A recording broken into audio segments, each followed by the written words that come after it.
On this week's episode of The Pulse, we'll share the experiences of our own Sacred Heart students during the 2024 solar eclipse right here in campus. Discover how art becomes a tool for healing. We get to see a new home for rescued cats. April is Autism Awareness Month. We'll share 2 stories that raise awareness and support the autistic community. I'm Andrea Quillis. And I'm Femi Olanikpekun. These stories and more on Sacred Heart's very own monthly news show. You're watching The Pulse. From Sacred Heart University in Fairfield, Connecticut, this is The Pulse. Can nature bring people together? The recent solar eclipse suggested yes, as it brought the Sacred Heart community together and people across North America. Here is Kamoya Walters with the story. The sun and moon dance across the sky, holding each other, distant friends destined to meet again. As people across the state cast their eyes toward the sky for the eclipse, members of the Sacred Heart community followed suit. Students, staff, and faculty loitered around campus with their eclipse glass perched on their noses and heads tilted to the sky. Hundreds of students sat on the steps or lay on the lawn, doing homework, chatting excitedly, or just waiting to witness one of nature's many wonders. They ate moon pies, chatted loudly, and laughed with crescent-shaped smiles and wonder in their eyes. Every so often, you hear a gasp from the crowd as someone else is moved by a feeling of awe. So this is my very first eclipse. I know that there was one that happened in 2017, but honestly, I really don't remember if I even got to see that one or not. I think for this one, it makes it very special is that it's happening during the school year. I think the last time that it did happen was over the summer, and it's great that we get to really experience it here at SHU with whoopie pies, and overall I'm very excited. And remember to get your protective gear so that your eyes don't burn, because apparently that's a thing, right? So I'm super excited. The event, hosted by Student Affairs, brought the campus together to experience and share the joy of nature's wonder. So we're up on the upper quad from 2 to 4 to watch the total solar eclipse. Grab a free pair of glasses while we have them, and then get some food from the food truck. Moon pies and whoopie pies. At its highest point, around 92% of the sun was covered when viewing from Connecticut. A solar eclipse happens when the moon passes between the sun and the earth, blocking the sun's light from the earth and resulting in darkness, a total eclipse. According to NASA, while the sun is about 400 times bigger than the moon, it is also 400 times further away, causing it to appear to be the exact same size in the sky. While Connecticut's most recent partial eclipse was in 2017, many Sacred Heart students say they do not remember it. So this is going to be my first eclipse. I honestly don't remember much about the last one. I think it must have been too cloudy where I was. So to actually be able to see it is really exciting. It doesn't have to be total eclipse for me to be amazed, and to see everybody together here to experience something at the same time with so many people is really exciting.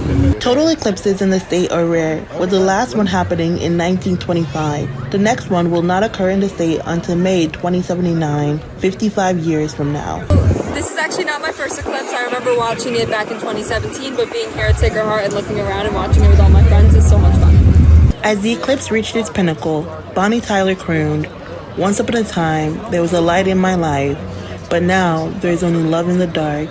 Nothing I can say, a total eclipse of the heart." The crowd turned its head up and erupted in cheers. In Fairfield, Connecticut, for The Pulse, Kamoya Walters. In Bridgeport, a non-profit organization is using the arts to shed light on the experiences of victims and survivors of sexual violence during the month of April, which is designated as Sexual Assault Awareness Month. I had a chance to hear their story. A troubling statistic. An American is sexually assaulted every 68 seconds, while on average, over 460,000 persons ages 12 and older experience sexual violence each year in the United States. And that's according to the Rape, Abuse, and Incest National Network. In fact, the U.S. Center for Disease Control and Prevention describes sexual violence as a serious public health problem. To raise awareness about this problem, the Center for Family Justice organized an art exhibit to highlight the voices of survivors of sexual violence. The exhibit, entitled Unveiling Courage, featured artworks and spoken words from victims, survivors, and allies. Every word, every wandering eye, every unwanted touch, you could not fathom enduring so much. I look into my own eyes and see nothing. What happened? What do I do? What can I do? Burn, blood, rip, red. The habits I used to have wanting to reappear. She hadn't spoke a word in a while.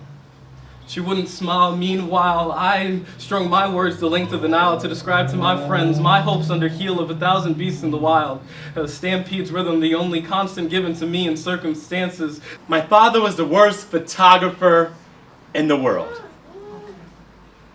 He tried to crop a headshot of my mom, but it got in her face.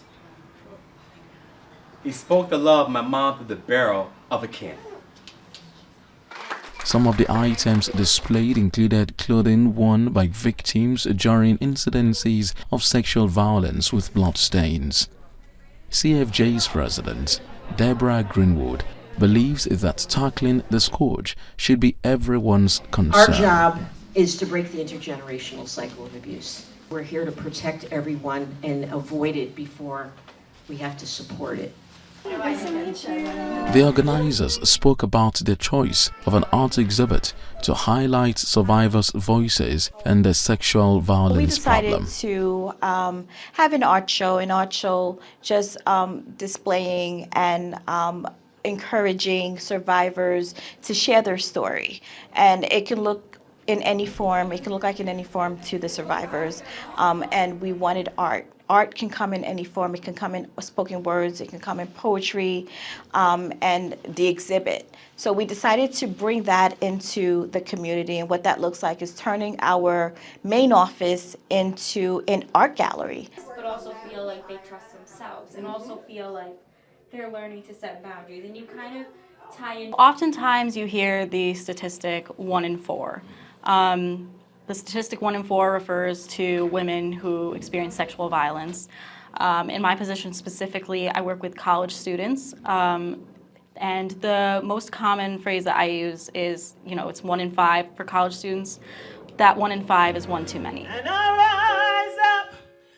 While the art exhibit shines a light on survivors' experiences, ending sexual violence will require sustained commitment from the entire community. From Bridgeport, Femi Olanikbekun for The Pulse.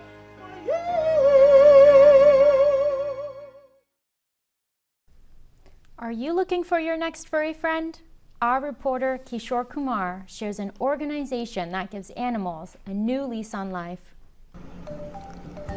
Are you looking for a furry friend to fill your life with love and fun? Then look no further than the Final Hope Animal Rescue Center. Welcome to Final Hope Animal Rescue Center.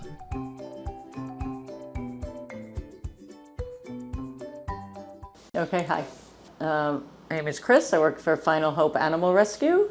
I've been rescuing cats in Jersey City now for about 10 years. Did a lot of trap and release in the beginning, which we do for people who, in their yards around Jersey City. I handle a lot of the adoptions for her and the vets and the vet visits. My experience is basically this, and with the cats and the visits and just the TNR in Jersey City, trapping, how to handle the cats, knowing them, the experience of learning a lot at the vets about their diseases and dentals and all the things that need to be done. People just don't understand how great they are. Especially there's some outside cats that are feral, but once they're in and they're domesticated, they need to stay inside, and people need to understand that a little more. That people think they could just let their cats out sometimes. That's how we end up with a lot of cats, because they're very friendly because they were inside, and people think they can just let them out, and that's basically what the rescue's about. They don't know how to get food, they don't know where to go, they get hit by cars, they freeze to death in the winter, they don't know. Cats that are born outside are different. They learn, they understand. A lot of people in Jersey City have shelters in their backyards. They feed them, they're taken care of. they understand, but you need to get them spay and neutered because, 2 cats can turn into a lot of cats. They could turn into 60 cats in a year, and that's a lot, and people don't understand that.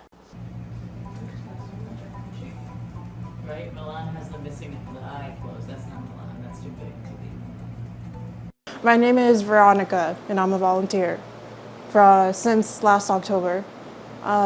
I just wanted to volunteer at an animal shelter. I always wanted to. So I just looked up animal shelters nearby and this came up.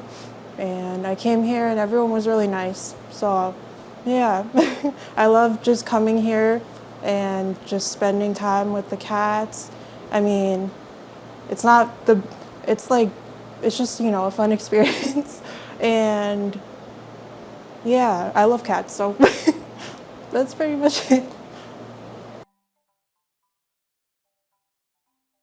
So donations for the rescue, Final Hope Animal Rescue, we do everything: Instagram, Facebook, Pet Finder, Venmo, PayPal. We appreciate anything. Obviously we have a lot of vet bills and things like this.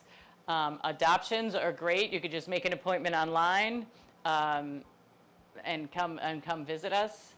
Anytime. We're, certain days of the week we're here because it's basically a lot of volunteers and we all have full-time jobs. So when we're here, it's certain times. They do much better in a home and they're much happier and they need more love. I mean, we're in and out and cleaning and taking care of them and doing what we do, but when they're in the home, they're just so much happier and much better, and we much appreciate it. And we're just trying to get as many cats off the streets as we can. We're trying to help out as best we can, and hopefully everyone else can come adopt and help out too. Yep, this is 7. He's a sweetie pie. He's one of our favorites. He's so big, sometimes we say that he's half dog, but he's a love bug. Hi, Papa. This is Raisin. He's a sweetie. Love him. Well, say hi. Say hi. But they mostly all get along with each other, and that's important. Some of them are feral and run away. That's okay. We don't care. If they don't want us to pet them, we don't mind that. But they all get along with each other, and and they have a place to stay where they're safe. So that's the most important thing.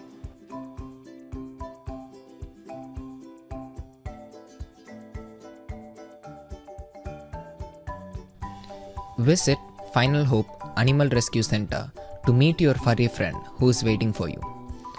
Together, let's give these animals the final hope they deserve, because every life matters.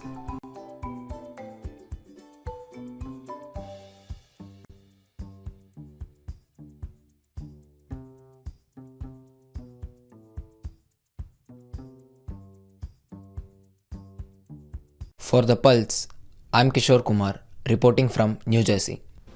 After the break, we'll celebrate Autism Awareness Month by highlighting 2 organizations that provide educational and supportive services to the autism spectrum disorder population. And come along and enjoy some laughs shared through a night in Harlem. We'll be right back.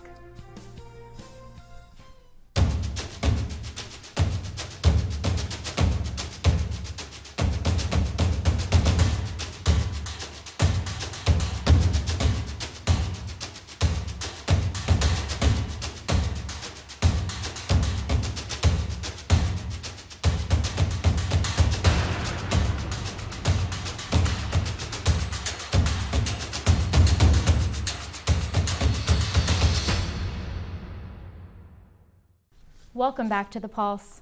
In celebration of Autism Awareness Month, I had the opportunity to visit a tiny bookshop that stands in a quiet corner of town, but inside, it is anything but quiet. Here's the story. In the hustling avenue in Westport, Connecticut, stands a tiny bookshop in the corner of town. Once entering, you will discover that it is anything but quiet. In honor of Autism Awareness Month, I had the opportunity to shed light on Westport Bookshop, a nonprofit organization with a dual mission to raise funds to support the local library while providing meaningful employment and volunteer opportunities for adults with differing abilities. This position for me it's like the gift of employment, to be able to take all that experience and share it with the employees. It's just so heartwarming. The atmosphere in here, the community here, it's just a very rewarding position to have. And I'm very grateful that I have this position. Since opening the bookshop back in 2021, it has provided over 3,500 hours of paid employment for 12 adults with differing abilities through used book sales and an online eBay bookshop. Here at our eBay shop, which we recently started as phase 2 of our employment opportunity. Employees learn a whole host of different skills, customer relations, being organized, stocking shelves, alphabetizing, taking customer requests. Here at the eBay store, we are focusing on developing further skills that they might not attain down at the bookshop. They use Excel spreadsheets to keep track of where we are in our eBay listings. They use eBay and the form that's embedded in eBay. And they list the books. They have to come up with a rating of the book, what condition they think it's in. So they have to be decisive and make choices on their own. And they have to thoroughly describe the book adequately so that it's listed appropriately. They also use our cameras to take pictures of the books. They use a light box in order to do that, and they take all the photographs, download the photos, edit them themselves, and then upload them to eBay. Their mission is to help employees acquire the skills necessary to seek employment throughout the community, offering employment opportunities for adults with disabilities, teaching transferable job skills, and aiding in the development of workplace social skills. With a vision for the community to be ever more accepting, inclusive, and respectful of people with differing abilities.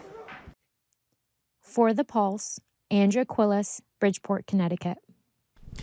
Continuing with the theme of Autism Awareness Month, Samantha Salbon met with Stamford Education for Autism, a not-for-profit organization focusing on assisting young adults and educating others about the people on the autism spectrum. Let's take a look.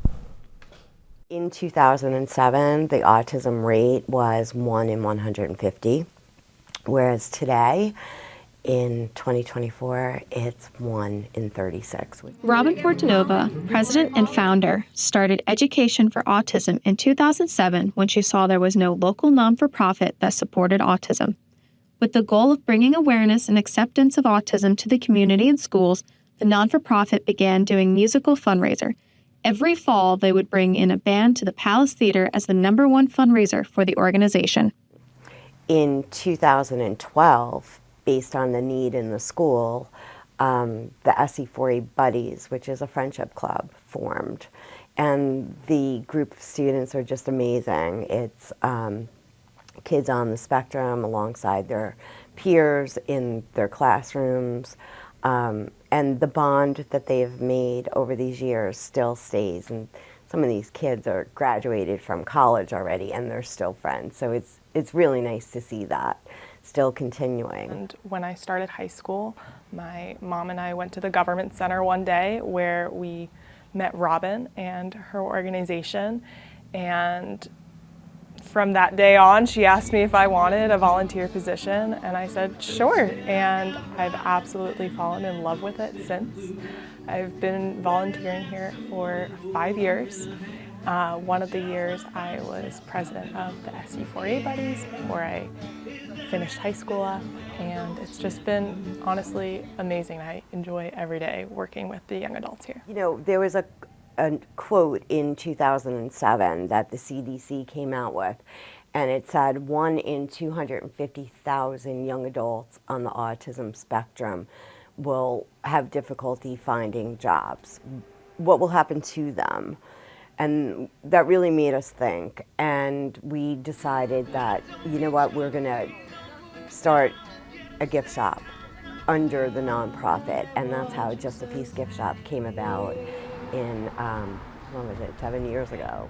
After volunteering here, I really fell in love with nonprofit work, and I had done a couple fundraisers just for fun for other organizations, and having epilepsy growing up and seeing how someone was able to create an organization on autism and knowing that 30% of people on the spectrum also have epilepsy, I decided to start my own nonprofit called Milo and Me. So Milo and Me is a 501c3 nonprofit that helps empower and support young women on the East and Central Coast. We give them a virtual monthly support group, as well as send epilepsy patients care packages in time of need, and we're all about educating and reducing the stigma of epilepsy in Stamford. Education for Autism has created a community that helps and supports those on the autism spectrum and has even inspired others to expand and help other communities that need a voice. In Stamford, for The Pulse, I'm Samantha Salborn. Medicine for the soul, regardless of your situation, is laughter. Get ready for a night of laughs at Harlem Nights. Our reporter, Sada Aditya, has the story.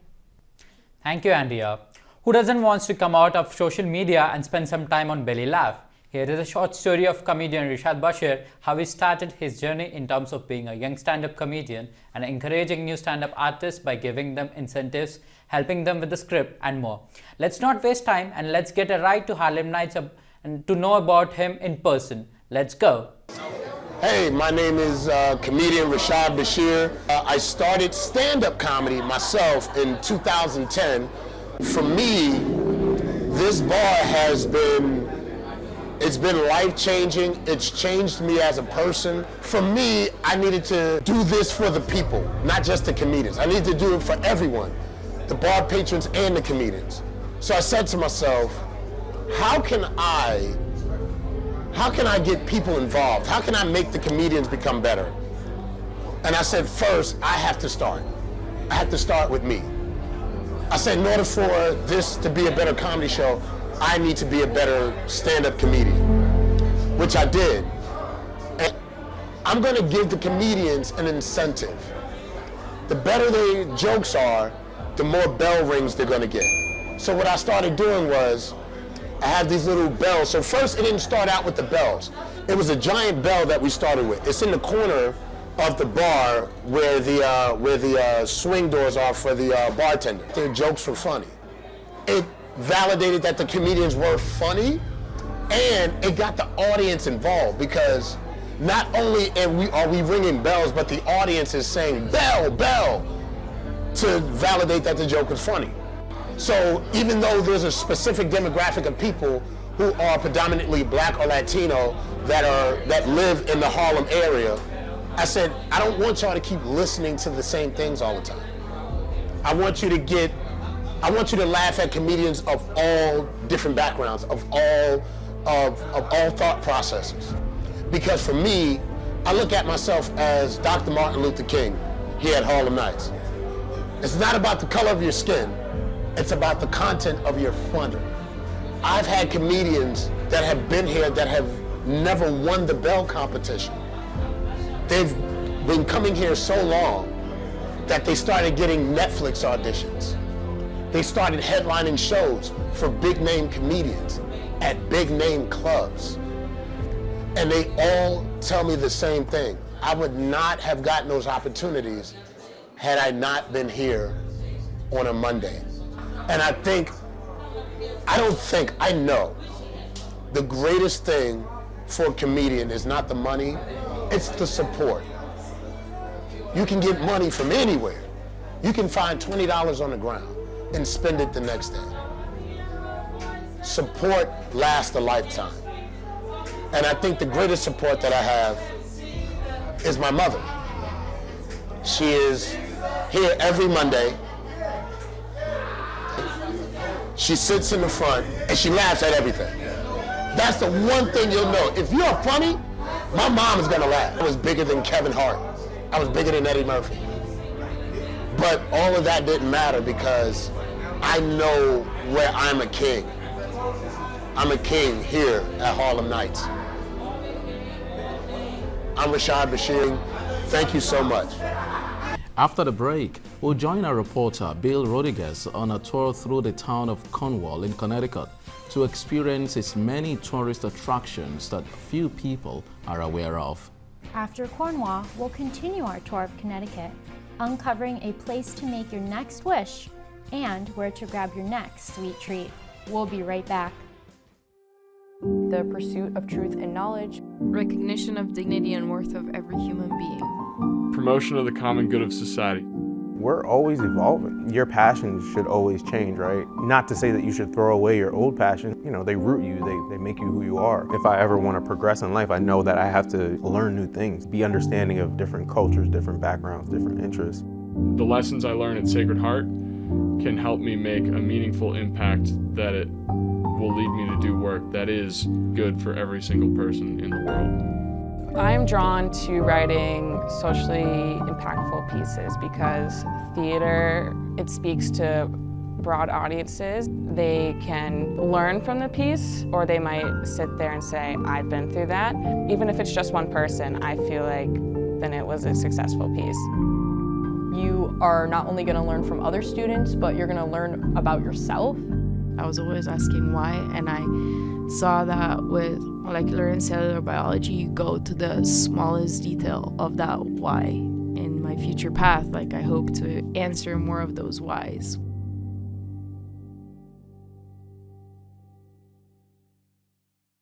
Welcome back to The Pulse. Our reporter, Bill Rodriguez, takes us on a journey through a small town that some Connecticut residents might have overlooked.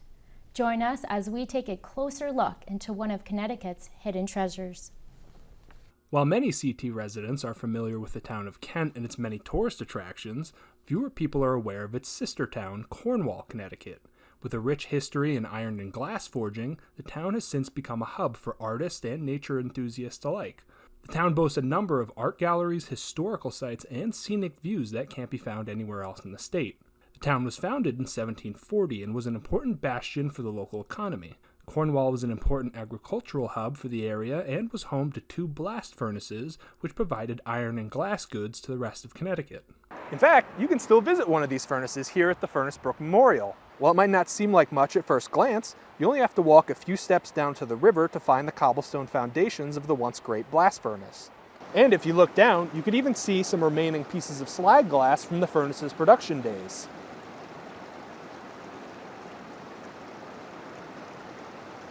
And of course, you can't talk about Cornwall without talking about the iconic covered bridge. We told the story of this bridge on the last episode of The Pulse, but we'd be remiss if we didn't at least mention this historic landmark when talking about the town. But if the outdoors are more your speed, then stop off at any number of the hiking trails strewn about the town, including the hike up the iconic Breadloaf Mountain, which not only boasts a gorgeous view of the surrounding landscape, but also connects experienced hikers with the Appalachian Trail. And for all you anglers out there, be sure to check out one of the area's many fishing spots. With water stocked with trout, bass, and sheep's head, there's plenty of fishing to be had. And don't forget to stop for a bite to eat at the local general store, which offers a more modern take on deli cuisine, all made with local ingredients. But if sweets are more your speed, then you can head to the local bakery right next door. And for the art aficionados, you can visit one of 3 separate art galleries in the town, as well as taking in many pieces of local art that residents showcase in their front lawns. In fact, there's so much local art throughout the town that you can't drive through Cornwall without coming across at least a few works of local art. So next time you're in the area, why not take a detour to visit this hidden gem of a town that combines the best of both worlds? With a small town lifestyle and a thriving cultural scene, Cornwall certainly has something for everybody. For The Pulse, Bill Rodriguez, Cornwall, Connecticut. We continue with our tour with our reporters, Nikhil Miranda, Joshandip Gill, and Manisha Lingarede to uncover Connecticut's hidden gems. Thank you, Femi. Join us on an unforgettable journey as we explore the hidden treasures of the Constitution State. From indulging in mouth-watering chocolates at Fascia's to basking in the beauty of New Haven's cherry blossom trees, our adventure was nothing short of magical. Let's dive in and experience these hidden gems of Connecticut together. As Fascia's Chocolate celebrates its momentous 60th anniversary, the milestone marks not just 6 decades of delicious delights, but also a legacy of unwavering dedication. Since its founding in 1964, Fascia's has been a cornerstone of local culture. As a family business in Connecticut, Fascia's has garnered accolades and recognition for its dedication to excellence. From winning awards for its exquisite chocolates to being featured in prestigious publications, Fascia's has earned the respect and admiration of the locals. Carmen Romeo, the esteemed president of Fascia's Chocolates, reflects with pride on the remarkable journey that has transformed Fascia's from a humble chocolate shop into a beloved haven for people of all ages to enjoy their tasty delights. We have over 115 locations currently selling our chocolate, which is a far cry from where it used to be. So as we grow and as we make ourselves available in even more locations, the one thing that won't change is the way we make our chocolate. We're going to continue that. Through engaging workshops, informative tasting sessions, and interactive events, Carmen has created opportunities for chocolate lovers of all ages to explore the rich history that makes Fascia's chocolates truly exceptional. Whether it's unraveling the secrets of chocolate making, delving into the origins of different cocoa beans, or showcasing the latest innovations in chocolate craftsmanship, Carmen's expertise shines through, inspiring a lifelong love affair with chocolate in all its forms. Equipped with state-of-the-art machinery and overseen by President Carmen Romeo, the factory serves as a beacon of innovation and excellence in chocolate craftsmanship. Here, new flavors are dreamed up, recipes are perfected, and the boundaries of chocolate making are continually pushed. Beyond its role in production, the factory stands as a symbol of Fascia's commitment to transparency and sustainability. As visitors peer through the factory windows, they catch glimpses of chocolatiers hard at work, reminded of the timeless tradition and dedication to quality that defines Fascia's chocolates. Meet Lynn Fascia, the daughter of Fascia's Chocolates founders John and Helen Fascia. Hi, I'm Lynn, and I'm the middle daughter of John and Helen, my parents who started the business. We started in our home in 1964, and I've never had another job. This is all I've really done my Amidst the whole sweet life. aroma of chocolate and the atmosphere of the family business, Lynn embodies the spirit of tradition and excellence that has defined Fascia's for 6 decades. Fascia's Chocolates remains a beacon of joy across generations, celebrating its 60th anniversary with a commitment to delighting patrons nationwide. Under Carmen Romeo's leadership, the company expands its reach. As Fascia's continues to grow, it ensures that its chocolates bring delight and sweet memories to all who savor them, reaffirming its status as a cherished indulgence for years to come. Next, we move towards Chester, Connecticut to make our wishes at the Wish Booth. Step into the bustling streets of Chester downtown, Connecticut, where dreams take flight and wishes come true. People can go in there with their kids or alone and they can make a wish for, the universe. This is the Wish Booth. It is only with the heart that one can see rightly. What is essential is invisible to the eyes. Wishing is magical and words have power. What do you wish for? The phone inside will record your wish and the stars on the top sends it out. Who knows what will happen? This isn't regular phone booth. You can pick up a phone and talk about your wish aloud. Your wish is being recorded to use for future magic and wonder. I stand here and, I look and I get a kick out of all the people that go into that wishing booth. And I think now the booth is going to be permanent. People around here think the wishing booth is like direct line to the universe. It is a place where you can share your dreams and maybe, just maybe, they might come true. So, come with us, step inside, and let's see if we can take some magic together.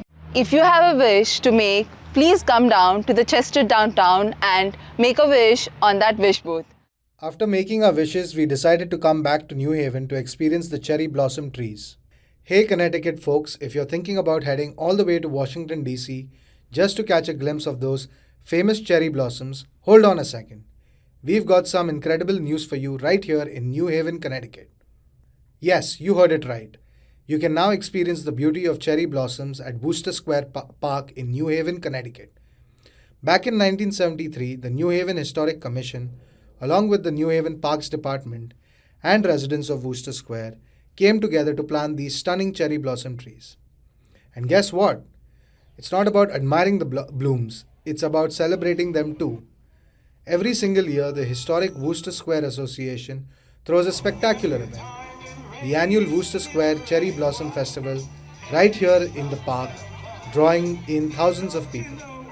It is a day filled with music, food, laughter, and of course, those breathtaking cherry blossoms in full bloom.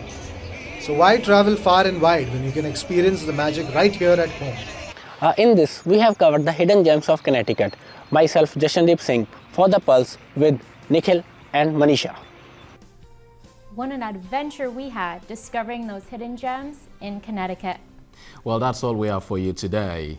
Thank you for watching, and make sure to tune in to our next episode of The Pulse. I'm Andrew Quillis.